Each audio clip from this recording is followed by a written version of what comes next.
Evangelio de Mateo, capítulo 14.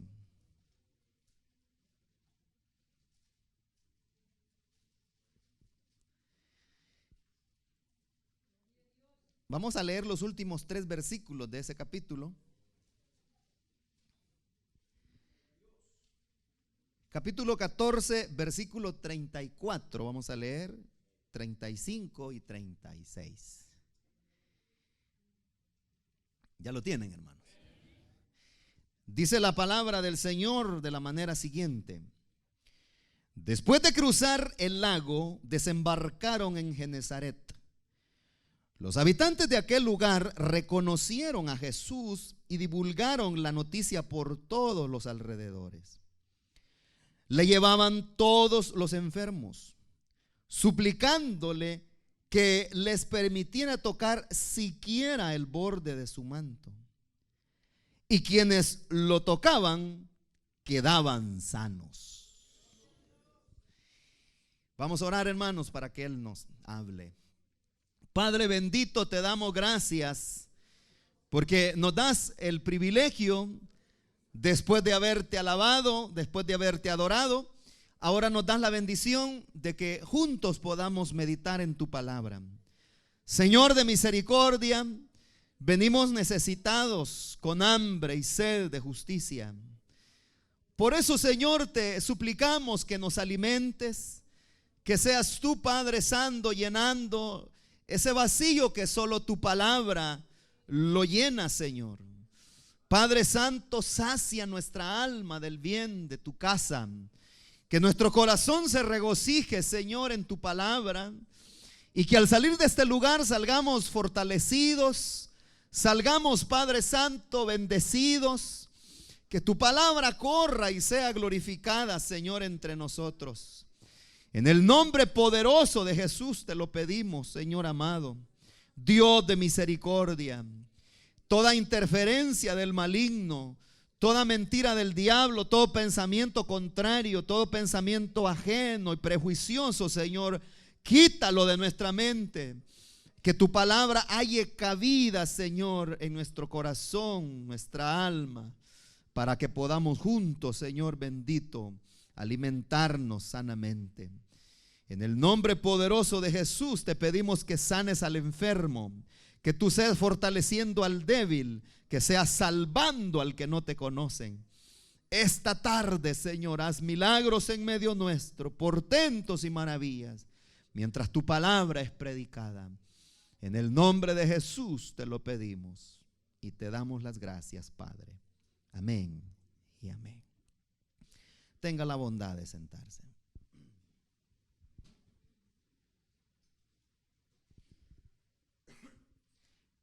En estos versículos, hermanos y hermanas, encontramos registrada otra de las faenas de Jesús en compañía de sus discípulos.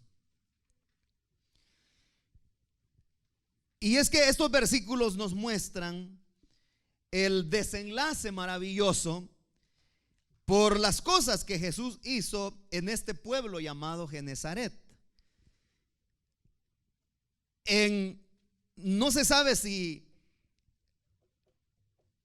en esta ocasión Jesús realmente, muchas personas han confundido más bien la historia, porque lo asocian con la otra vez cuando Jesús calma la tempestad. Pero no es la misma, fueron 2 ocasiones distintas. Pero debido a que el lago tenía el nombre así, ese era uno de los nombres de este lago, el lago de Genesaret, y probablemente en honor a este lago es que le pusieron así al pueblo que estaba también en las riberas de este lago. El lago de Genesaret le llaman el lago de Tiberías, también se le llamaba el mar de Galilea, y entre otros nombres.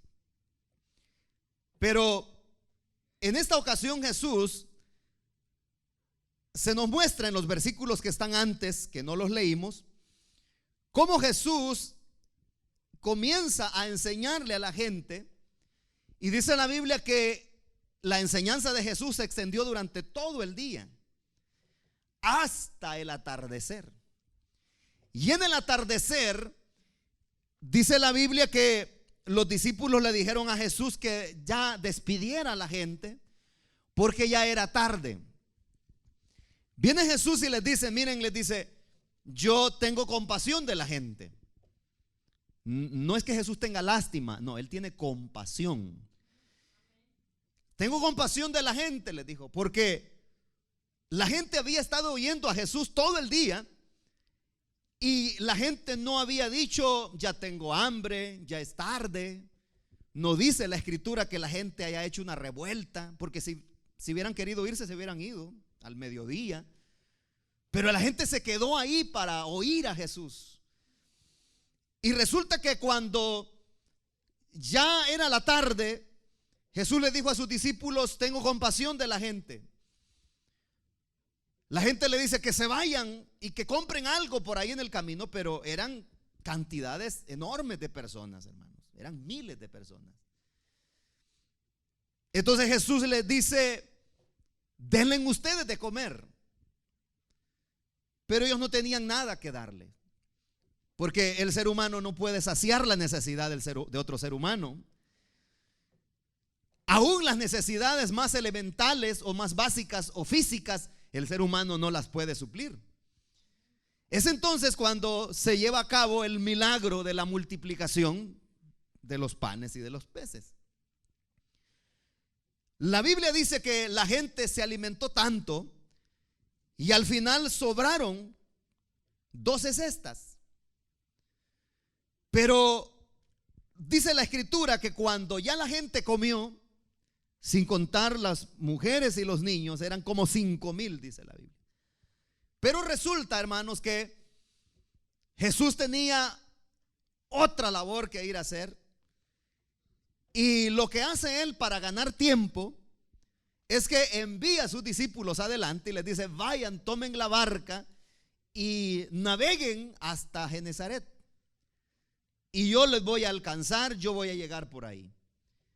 Claro, los discípulos no se imaginaban qué era lo que Jesús iba a hacer. Probablemente ellos dijeron, él quizás va a tomar otra barca y se va a ir detrás de nosotros. O quizás va a ir rodeando el lago y va a llegar también al mismo lugar caminando por la orilla del lago. Pero resulta que los discípulos van y toman la barca y dice la Biblia que Jesús lo que hace es que se queda un momento más. No dice la escritura que tanto tiempo se quedó Jesús para despedir, dice, a la gente. Eso significa que Jesús no esperaba que la gente se fuera de repente, sino que la gente se iba yendo poco a poco, porque las personas andaban con sus familias, muchos andaban con sus niños. Y cuando se anda con la familia no se puede andar rápidamente como cuando se anda solo. Pero Jesús no los dejó solos ahí, les dijo, ok, quédense aquí porque yo tengo que ir a hacer otras diligencias. No, que se queda hasta que el último se va, hasta que la gente probablemente llegó a saludarlo para despedirse de él. Y ya una vez el Señor despide a la gente, todavía aún más él se toma un tiempo más y va, y dice la Biblia que sube al monte y ora, se pone a orar. A esas alturas, hermanos, ya era casi la medianoche. Porque acuérdese que le dio de comer a la gente cuando ya era tarde. Y después Jesús las despide. Después él lo que hace es que se va a orar. Y es entonces cuando Jesús decide alcanzar, digamos, hacia sus discípulos. Lo vamos a hablar de una manera así, tan natural o física. Pero dice la escritura que Jesús lo que hace es que se les aparece caminando sobre el agua. Y eso es lo que dicen los versículos que están antes. Es entonces que Pedro, cuando al principio todos, dice la Biblia, que se asustaron, tuvieron temor. Y Pedro, como siempre atrevido, le dice, maestro, si tú eres, porque no estaban seguros si él era, si tú eres, le dice, manda que yo vaya a donde tú estás. Jesús le dice, ven, da la orden. Pedro camina sobre las aguas, pero a medida iba él caminando sobre las aguas, dice la Biblia, que comenzó a sentir temor. Es entonces cuando Jesús lo toma de la mano, lo incorpora y lo lleva a la barca y se une con ellos en la barca. Ahora, ya al amanecer prácticamente es que ellos iban llegando a Genesaret. Y es ahí que llegamos a los versículos que leímos. Y es que dice que después de cruzar el lago, desembarcaron en Genesaret. Eso, como ya le digo, era casi ya en la mañana, en horas tempranas de la mañana. Cuando llega Jesús a Genesaret, es entonces que vemos lo que en estos versículos se nos dice qué fue lo que sucedió. Y es que después de cruzar el lago, dice que desembarcaron en Genesaret. Era el lugar donde Jesús había planeado de antemano poder ir, porque ahí había algo que tenía que hacer. Jesucristo, amados hermanos, el Dios de la gloria, Él nunca hace las cosas al azar. Él nunca hace las cosas por accidente, sino que en Él siempre hay un propósito. Y por eso es que vemos ya en el versículo 36, que es prácticamente donde se nos habla más claramente de lo que sucedió en Genesaret. Y dice que los habitantes, dice, de aquel lugar reconocieron a Jesús. Y ese es precisamente el tema de esta tarde, reconociendo a Jesús. Ahora dice que la gente reconoció a Jesús. Este detalle es interesante, hermanos, porque hay muchas personas que confunden la palabra conocer con reconocer, pero no es lo mismo. Reconocer a alguien es distinguirlo de las demás personas, pero distinguirlo por sus rasgos o por sus características. Eso es reconocer a alguien. Conocer a alguien es juzgar a la persona adecuadamente o correctamente, eso es todo. Cuando a una persona se le da un reconocimiento por su labor, ¿qué es lo que se le está reconociendo a la persona? Sus logros, se le está reconociendo que sus habilidades. Y por eso hay personas que se les dan reconocimientos a nivel nacional, a nivel estatal o a nivel local. Se les da un premio, un trofeo, lo que le dan a un deportista. ¿Por qué a un deportista le dan un trofeo? Porque le están reconociendo sus habilidades. Le están reconociendo a esa persona sus características, sí, sus habilidades deportivas. Entonces, ese es un reconocimiento. Pero conocer a alguien es, como he dicho, juzgar a la persona de acuerdo, o sea, juzgarla correctamente. Como cuando a usted le dicen, ¿conoces a Mengano? Sí, ya lo conozco. Es un bajito, ¿verdad? O es un alto. Es un ojos claros. Está describiendo a la persona por sus rasgos. Dice, ya lo conozco. Pero cuando está diciendo conocer a esa persona, está diciendo que lo conoce en el sentido físico de apariencia, pues. Pero no necesariamente reconocerlo, que no es lo mismo. Entonces, los habitantes de Genesaret dice que reconocieron a Jesús. Este detalle es bien interesante, hermanos, que vale la pena poder analizarlo despacio.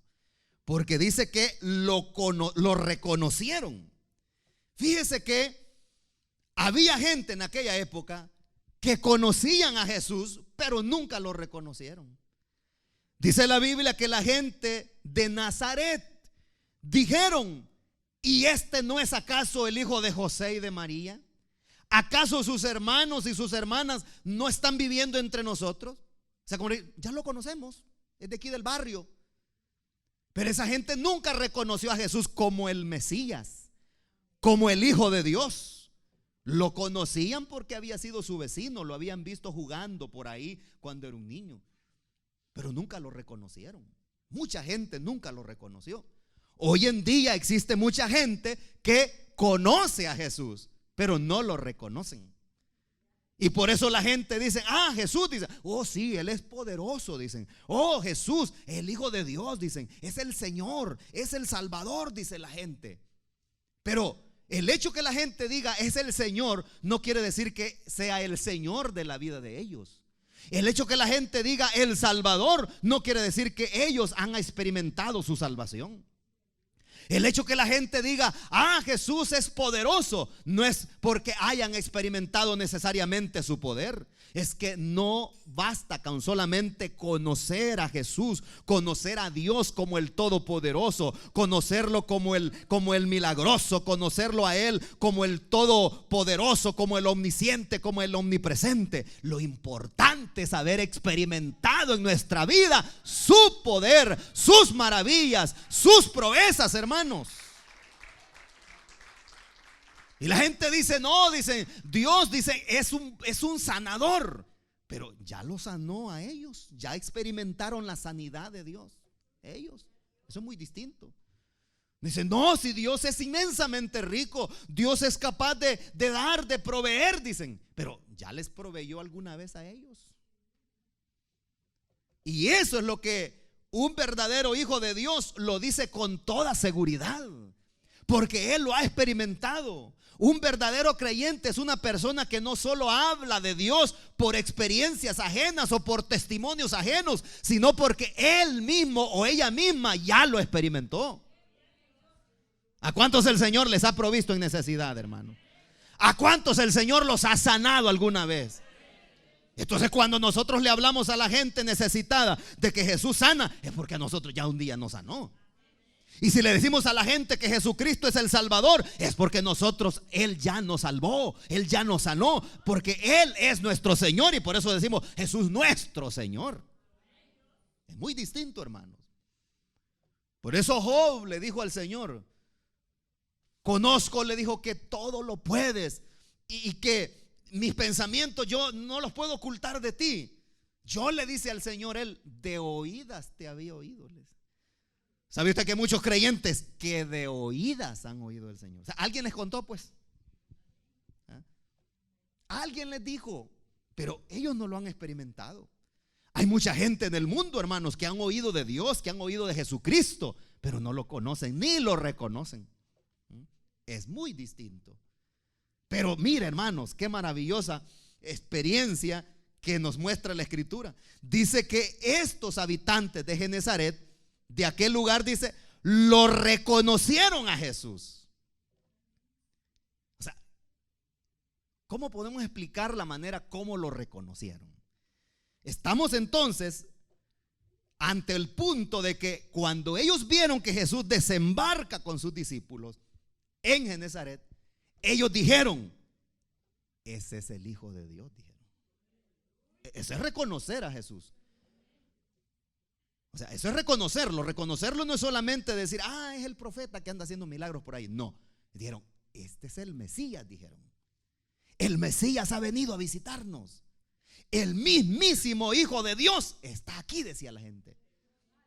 Mire, hermanos, esa es la experiencia maravillosa que cualquier persona debería experimentar, el de reconocer a Jesús. Porque Jesús puede pasar en medio de nosotros y no reconocerlo. Porque Jesús pudiera pasar en medio de tanta gente o puede hacer tantas cosas y la gente no reconocer que eso fue Jesús quien lo hizo. Al menos esas cosas las tenía bastante claras Nicodemo. Cuando le dijo al Señor, yo sé, le dijo, que Dios está contigo, porque nadie puede hacer las cosas que tú haces si Dios no estuviera contigo, le dijo. Ese es el aspecto positivo de Nicodemo.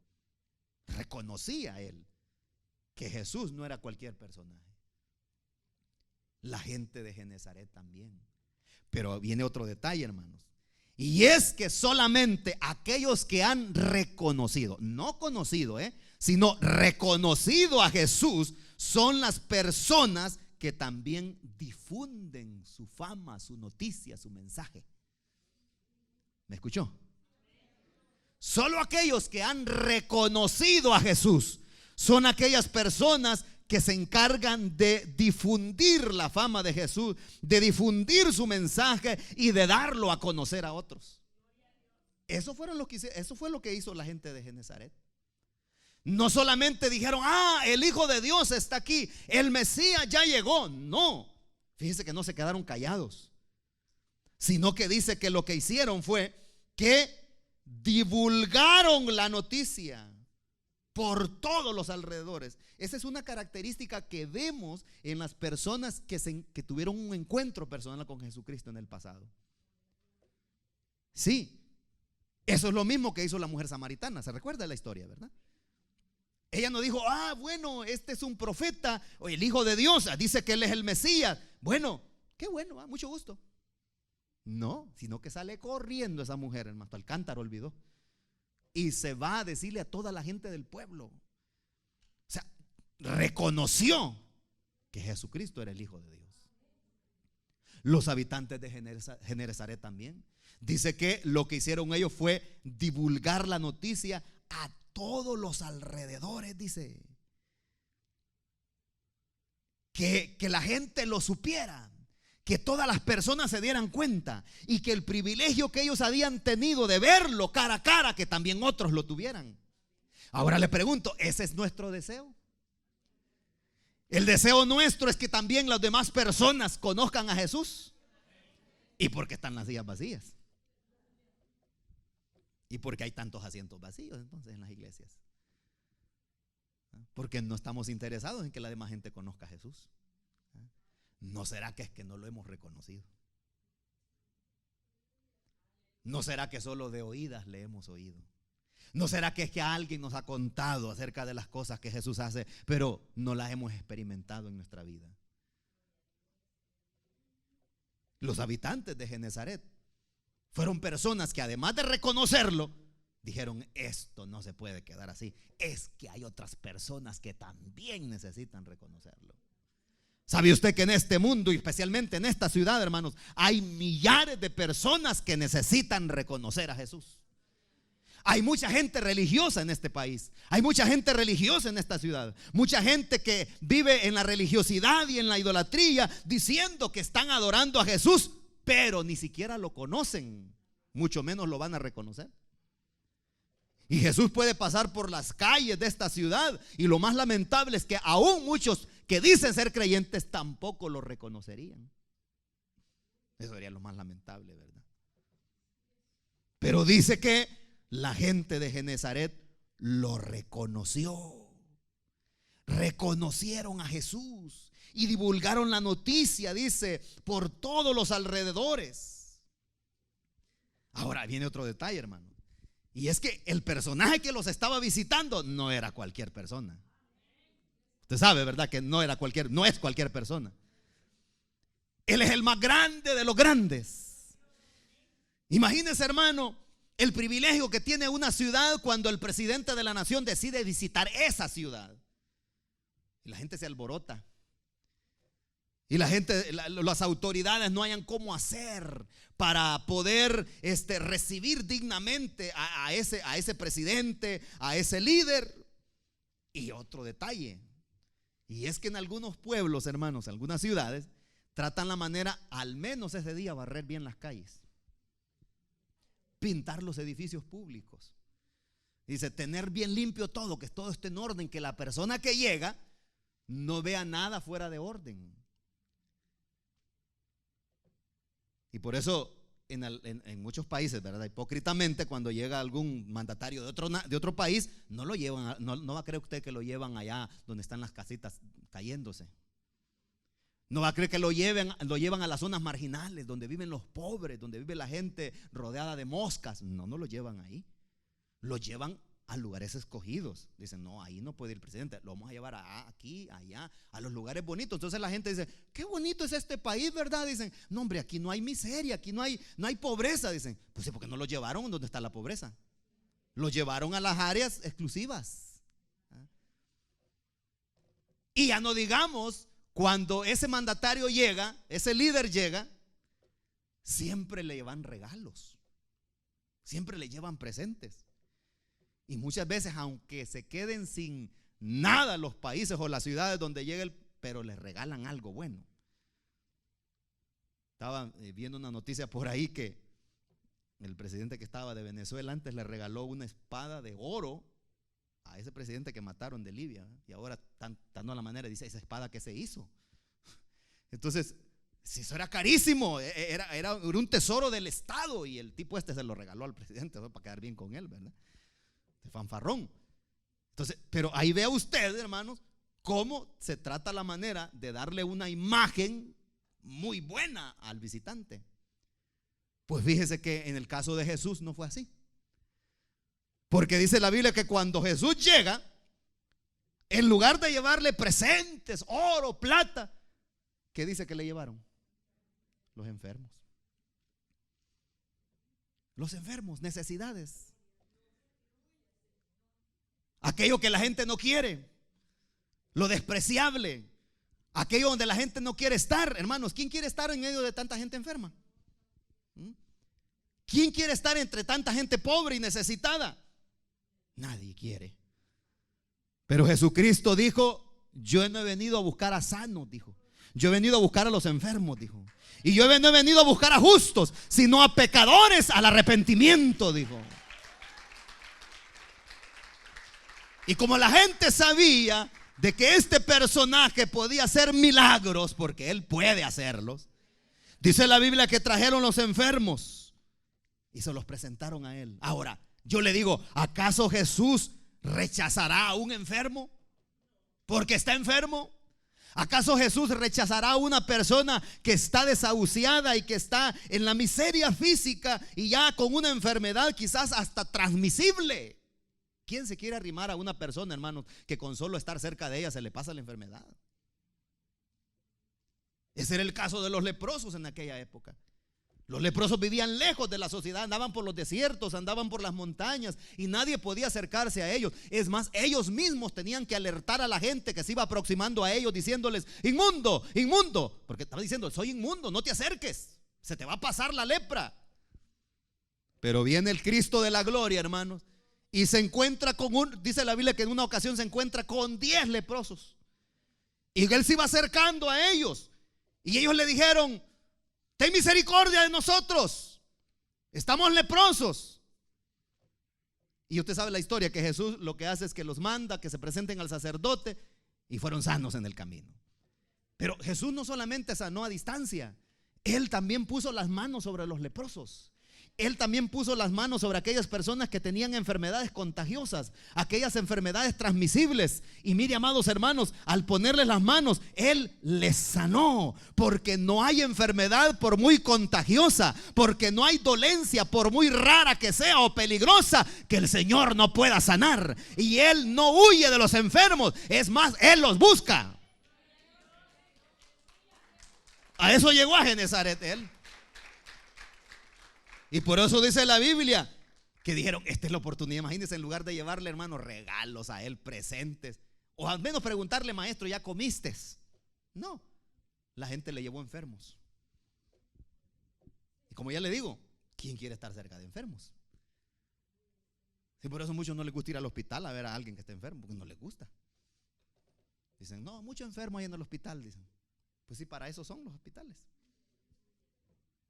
Pero Jesús llegó a Genezaret, y como él dice en su palabra: el que a mí viene, dice, yo no le echo fuera, dice. O sea, yo no lo corro, pues. El que a mí viene, dice el Señor, yo no lo desprecio.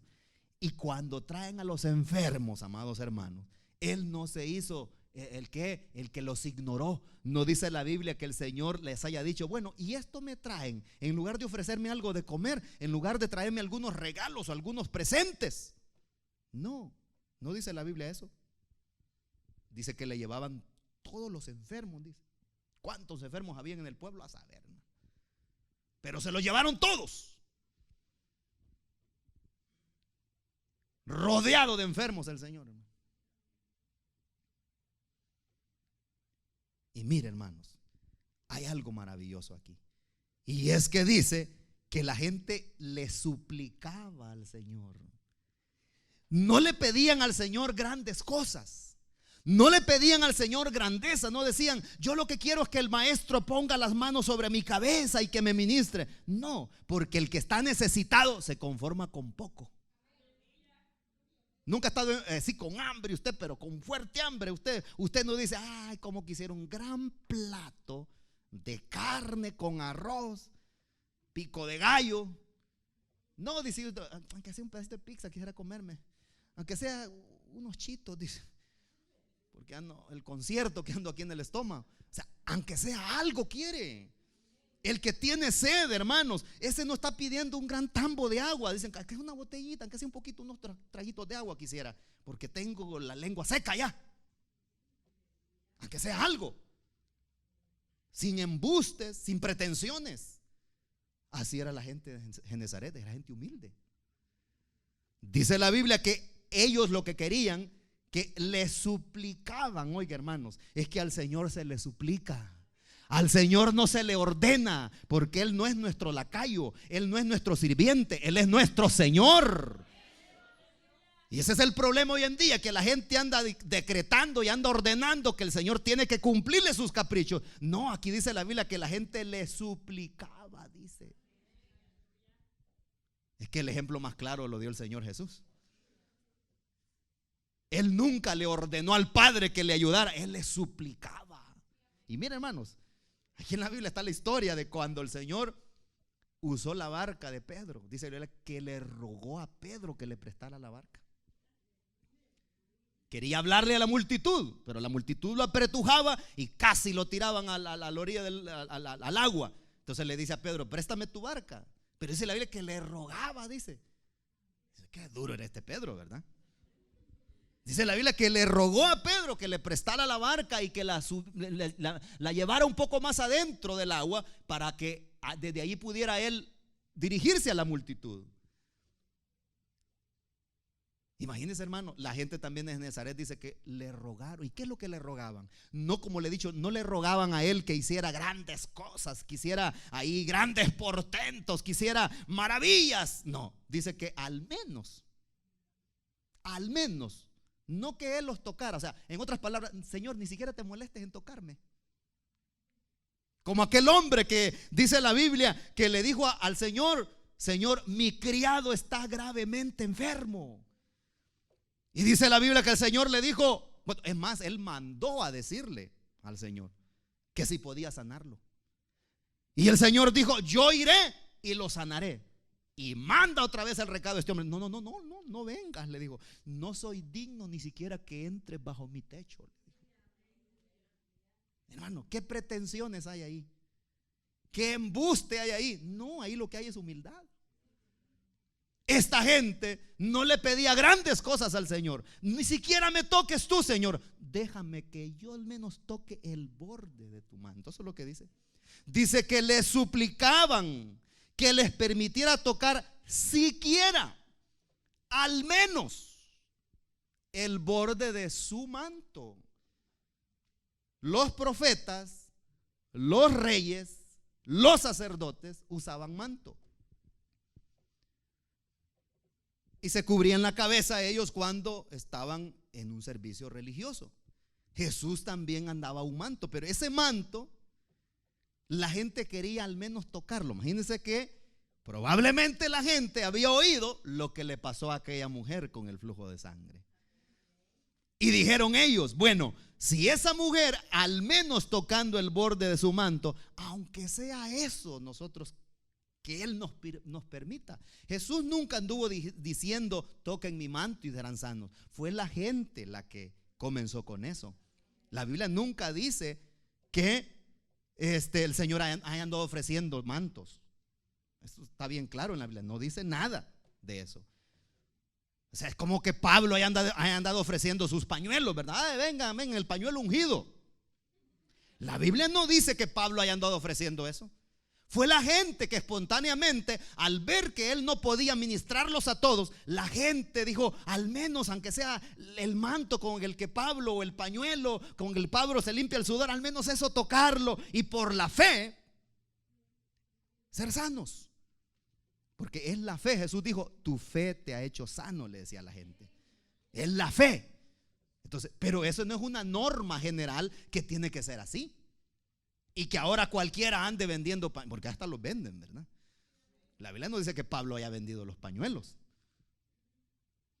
Entonces decía la gente: al menos tocar el borde. Pero oiga, hermanos, el borde, ¿qué es el borde? La orilla, la costura, como decimos nosotros en Latinoamérica, ¿verdad?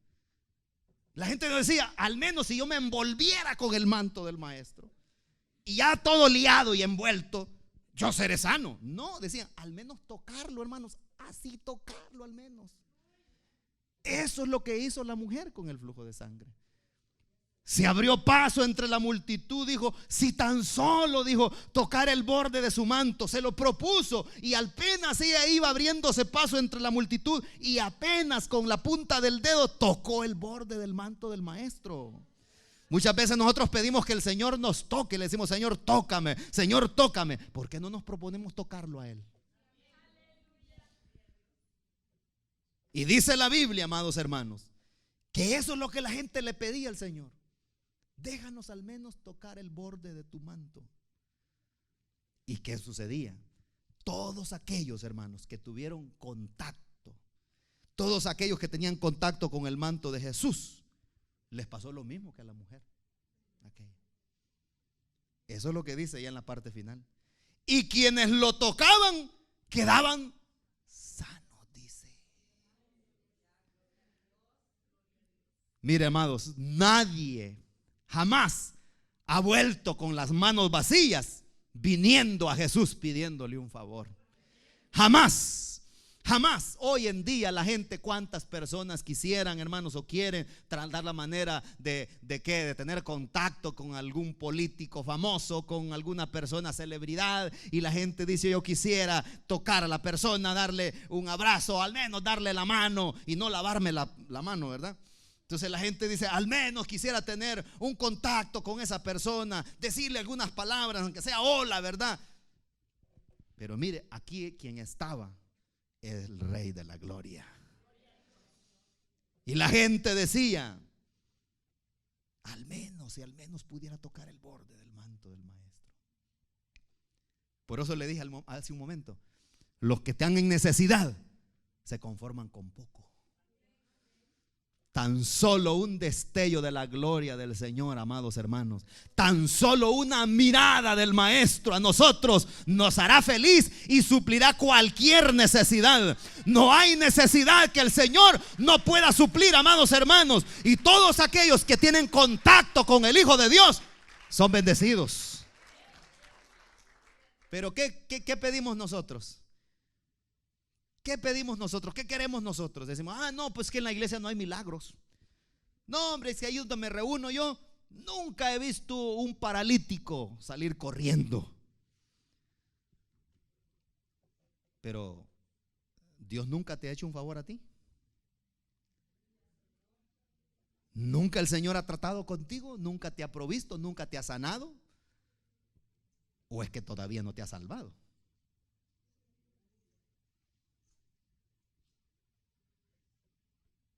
Por eso le digo, ellos tan solamente querían tocar el borde del maestro. Y como le dije hace un momento, tan solamente tener un pequeño contacto con el Hijo de Dios, tocar al Señor, aunque sea el borde de su manto. Señor, lo que quiero es sentir la gloria de Dios, dicen uno, y que un arco iris me cubra. Y que la nube de la gloria de Dios me envuelva.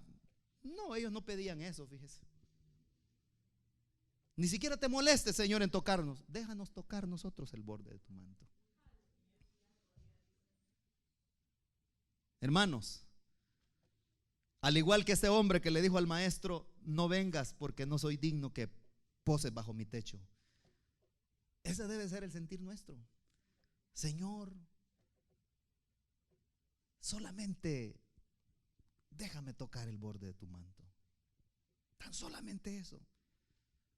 No pido grandezas, no pido grandes cosas. Tan solo mírame. Mire, ¿qué cuesta mirar? Eso es lo que el Señor dice en su palabra. Miren a mí, dice, y sean salvos los términos de la tierra. Todos los términos de la tierra. Al menos mírenme, dice el Señor. Entonces, tan solo una mirada. Nosotros bajémonos, no digamos, déjame tocar el borde de tu manto. Podemos decir, Señor, solo mírame. Solo voltea tu mirada hacia mí. Ay, hermanos, una mirada bastó para que Pedro fuera quebrantado completamente. Pero Jesucristo no lo miró con ojos así de desprecio, con una mirada así, como que sus ojos eran balas, ¿verdad? Queriéndolo aniquilar. No, fue una mirada de compasión.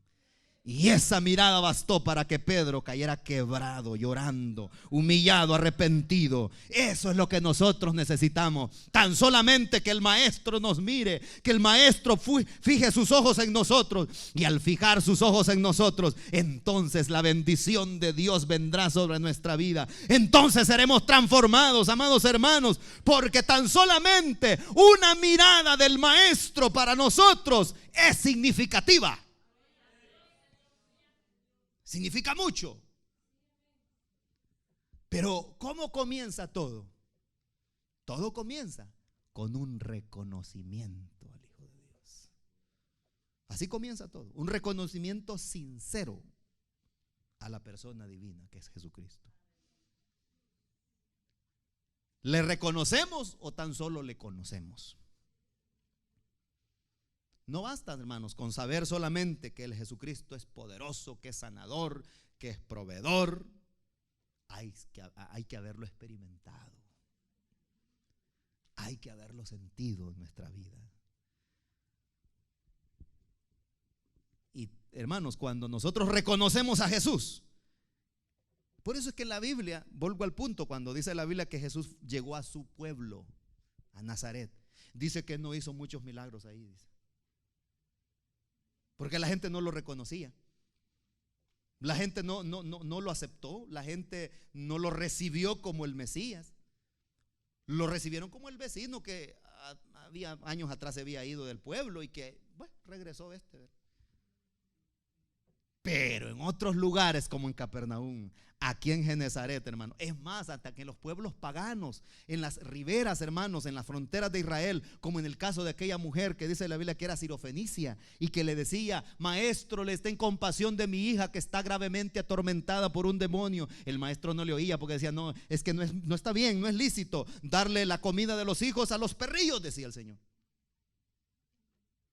Y llegó a los oídos de ella eso. Pero esta mujer se humilló aún más y le dijo: sí, es cierto, pero aunque sean las migajas, dámele. Como esto, que al menos el borde del manto del maestro quería tocar. Aunque sean las migajas, porque los perrillos, es cierto, le digo, usted tal vez lo ha notado, ¿verdad? Porque usted come, andan los perritos ahí de afuera viendo a ver qué migajitas cayeron. Aunque sean las migajas, se comen, aunque sean migajas, dámele. Hermanos, eso bastó, eso tocó el manto, el corazón del Señor. Y él dice la Biblia que el maestro se dio vuelta y le dijo: vete, tu hija ha sido libre. Y cuando llega aquella mujer a su casa, ya el demonio que atormentaba a su hija se había ido. Porque con una sola palabra del maestro basta, amados hermanos, para reprender cualquier enfermedad, para reprender cualquier demonio.